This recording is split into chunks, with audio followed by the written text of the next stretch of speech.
आज हम स्टार्ट करने वाले हैं एक्सरसाइज 1.2। बट क्या हुआ है, अभी रिसेंटली गवर्नमेंट ने एक चेंज किया है। जो पहले एक्सरसाइज थी हमारी 1.1, उसमें यूक्लिड विभाजन प्रमेय थी, जो कि अब हटा दी गई है। लेकिन एक बार फिर भी उस पर ध्यान देते हैं हम यूक्लिड विभाजन प्रमेय पे, क्योंकि हो सकता है अगर एक का सवाल आ जाए तो फिर उसमें दिक्कत ना हो।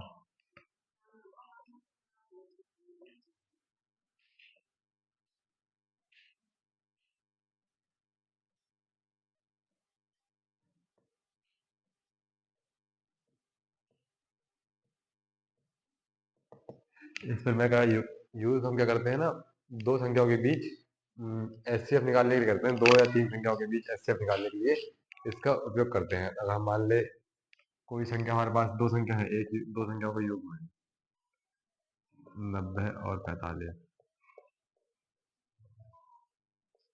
ठीक है, तो इसका यूक्लिड ब्याज से कैसे सॉल्व करेंगे? यूक्लिड ब्याज से सॉल्व करेंगे, जो बड़ी संख्या होगी उसे इस साइड लिख लेंगे, एक साइड उसे उसका एलसीएम निकालेंगे। दूसरी क्या है, 45 है, इसे बराबर में लिख लेंगे। इस वाली संख्या से इस वाली संख्या को क्या करेंगे, भाग करेंगे हम।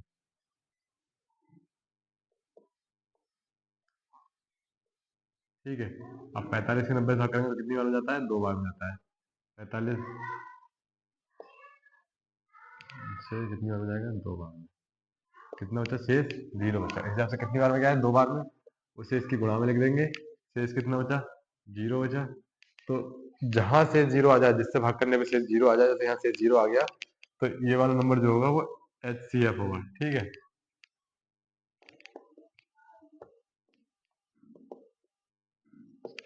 अब दूसरा सवाल देख लेते हैं, कोई भी मान लो।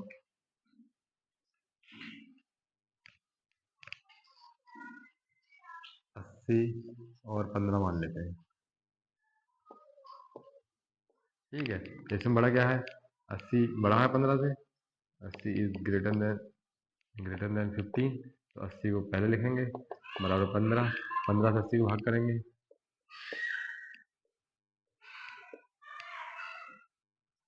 15 को 80 से करेंगे, 15 पंजे 15 से 64, 15 पंजे 75।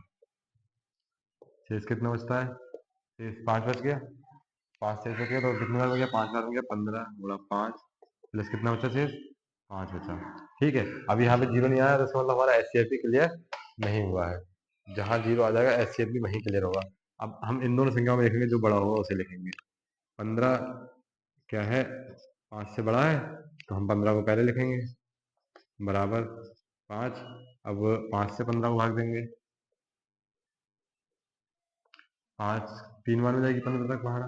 15 15 में 5 की भाग तीन बार में, 5 गुणा 3 प्लस शेष कितना बच गया, जीरो। तो यहाँ पे हमारा क्या हो गया, एच सी एफ। ये वाला नंबर हमारा एच सी एफ होता है, जहाँ पे जीरो आ जाए। इससे कितना आ गया, 5। ये होता है यूक्लिड विभाजन से एच सी एफ निकालना किसी भी दो संख्याओं का। ठीक है, जैसे इसमें 90 में 45 आया था, जहाँ जीरो आ जाए वही संख्या एच सी एफ हो जाएगी। यहाँ पे जहाँ जीरो आ गया तो ये संख्या क्या हो गई, एच सी एफ। इन दोनों का एच सी एफ कितना आ गया, 5 आ गया, और इनका 90 आ गया। ठीक है ना, ये एक्सरसाइज अभी हटा दिया गया है, ये वाला अपने 10th से। उसके बाद में भी मैं करा देता हूँ। अगर कोई एक आध सवाल फंस जाए यूक्लिड विभाजन, तो जहाँ लिखा हो कि यूक्लिड विभाजन में से संख्याओं का एचसीएफ निकालना है, तो आपको इस तरह से करके आना है। अगला हम अपनी एक्सरसाइज की तरफ बढ़ेंगे, एक्सरसाइज 1.2, जिसमें कि पहला सवाल है कि सिद्ध कीजिए कि √3 - 1 एक अपरमेय संख्या है। इन सवालों में क्या करना है, हमें इस संख्या को सिद्ध करना है कि यह एक अपरमेय संख्या है। अब अपरमेय और परिमेय संख्याओं का तो आप जानते ही हैं। परिमेय संख्या वो होती हैं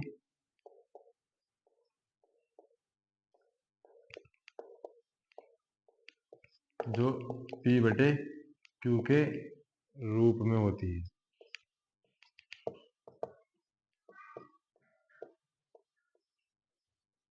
p है, ठीक है। अगर इसमें तो क्या आता है कि जैसे अभी आपको लग रहा है p बटे q के रूप में है, तो p बटे q कई वजह गलती करते हैं कि ये अपरमेय संख्या है या परिमेय संख्या है। एक अगर यहाँ कोई सिंगल नंबर लिखा है, एक लिखा है, दो लिखा है, तीन लिखा है, तो इन सब के संख्याओं के नीचे हम क्या मान सकते हैं, एक मान सकते हैं। ठीक है, कि अगर ये कोई सिंगल नंबर इस तरह से लिखा होता है जो अंडर रूट में नहीं है, सिंगल नंबर हमेशा एक परिमेय संख्या होती है। और अगर जो संख्या अंडर रूट में लिखी हुई है और जिनका पूर्ण वर्ग नहीं है, जैसे इसका पूर्ण वर्ग है तो इसका दो आ जाएगा, तो ये कैसी है कि परिमेय संख्या हो जाएगी।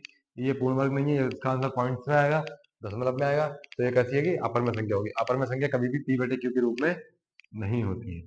ठीक है ना, तो हम क्या करेंगे, हमें से सिद्ध करना है कि ये क्या है, अपरिमेय संख्या है।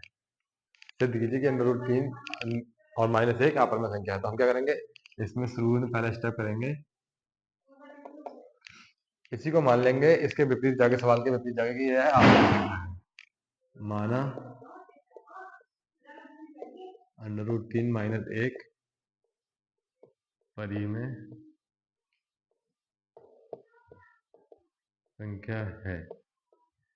अब परिमेय संख्या पी बटे क्यू के रूप में होती है, तो हम इसे क्या मान लेंगे, माना हमने जो ए बटे बी के बराबर है,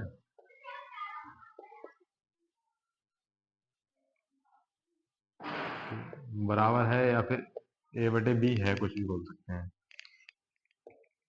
बराबर है, जहां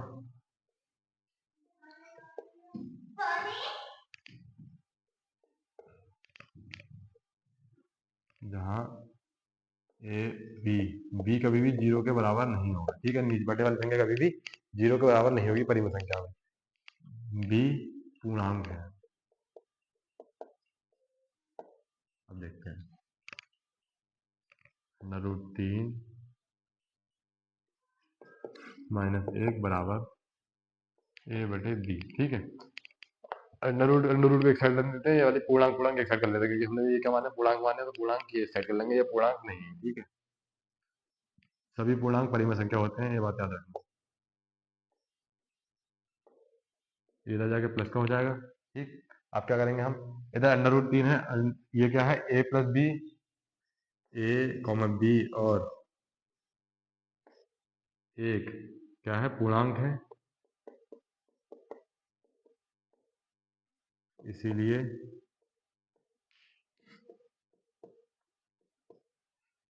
इसीलिए ए बटे बी प्लस 1 परिमेय संख्या होगा।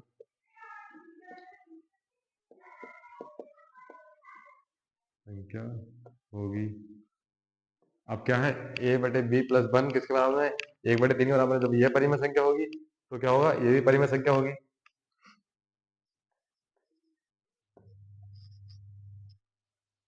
अर्थात अंडर रूट 3 परिमेय संख्या होगी। ठीक है, लेकिन हमें क्या है, हमें यहाँ विरोधाभास हो रहा है कि अंडर रूट 3 तो अपरिमेय संख्या होती है, तो ये परिमेय संख्या कैसे होगी, तो ये इस चक्कर से हो रहा है कि हमने पहले ही अंडर रूट 3 माइनस 1 को एक परिमेय संख्या माना था, परंतु यह विरोधाभास पता चलता है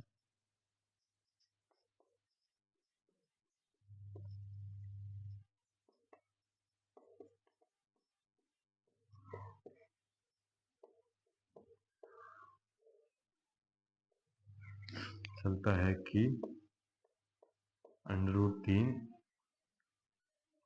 अपरिमेय संख्या है।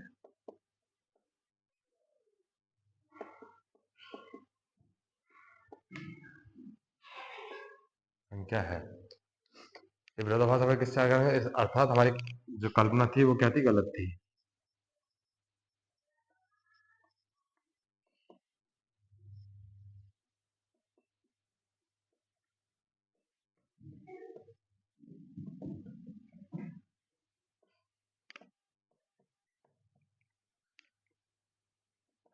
गलत थी, हमने क्या मानी थी, हमारी कल्पना क्या थी, माना अंडर रूट 3 माइनस 1 क्या है, परिमेय संख्या है।